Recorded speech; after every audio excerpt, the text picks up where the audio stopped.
మళ్ళీ పైరసీ గురించి మాట్లాడితే నేను ఇదివరకు ఆల్రెడీ ట్రెండ్ అయ్యా ఒక వీడియోలో. పైరసీ మీద మీ టీం చేస్తున్న ఫైట్ నిజంగా మార్వలెస్. థాంక్యూ అండి. ఈటీవీ ఇన్వాల్వ్ చేస్తున్నట్టు మిగతా వాళ్ళు చేయలేకపోతున్నారు. అవును. దాని వెనకాల ఏదైనా మీరు ఇంట్రెస్టింగ్ టెక్నిక్స్ ఏమైనా యూజ్ చేస్తున్నారా, లేకపోతే మీ సంకల్పం అనుకోవచ్చా? 90s highest subscribed content in Telugu original కి, కానీ దాని కన్జంప్షన్ రెవెన్యూ 40% ఈటీవీ ఉంది. More than 60% pirated revenue. Piracy వాళ్ళకి వెళ్ళిపోయింది. ఆ పైరసీ వాళ్ళు ఏంటండి, మళ్ళీ కింద ఉంటాయి అన్నమాట కమెంట్స్. ఏమని ఉంటాయంటే, ఆ పలానా పైరసీ వెబ్సైట్ వాళ్ళు మాకు దేవుళ్ళురా, పేదల పాలిట పెన్నిదిరా అంటారు. నాకు అర్థం కావట్లేదు, పేదల పాలి ఏం పెన్నిది? మేమన్నా మీ డబ్బులు కొట్టేస్తున్నావా? మా ట్రైలర్ చూశారు, మా టీజర్ చూశారు, నచ్చితే సబ్స్క్రైబ్ చేసుకోండి అంటున్నాం, నచ్చకపోతే చేసుకోవద్దు. అక్కడెక్కడో చూస్తూ ఉంటారు.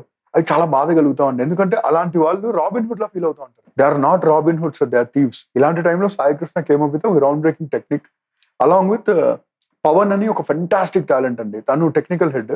సో వీళ్ళిద్దరూ కలిపి దే బ్రోక్ ద గ్రౌండ్. ఎట్లా అంటే నాకు కూడా సర్ప్రైజ్. నేను అంటూ ఉంటాను సాయితో, దీని మీద ఒక కథ రాద్దాం, ఒక వెబ్ సిరీస్ రాద్దాం మనం అని. ఎందుకంటే biggest of the biggest change they could not do it అండి. కానిస్టేబుల్ కనకం అగైన్ అండి, థర్స్డే రిలీజ్ అయితే మండే దాకా ఎక్కడ లేదు piracy. Is not a joke. మళ్ళీ పైరసీ గురించి మాట్లాడితే నేను ఇదివరకు ఆల్రెడీ ట్రెండ్ అయ్యా ఒక వీడియోలో. ఎన్నిసార్లు వచ్చినా కానీ నేను చెప్తానండి, ఇట్ ఈస్ రాంగ్.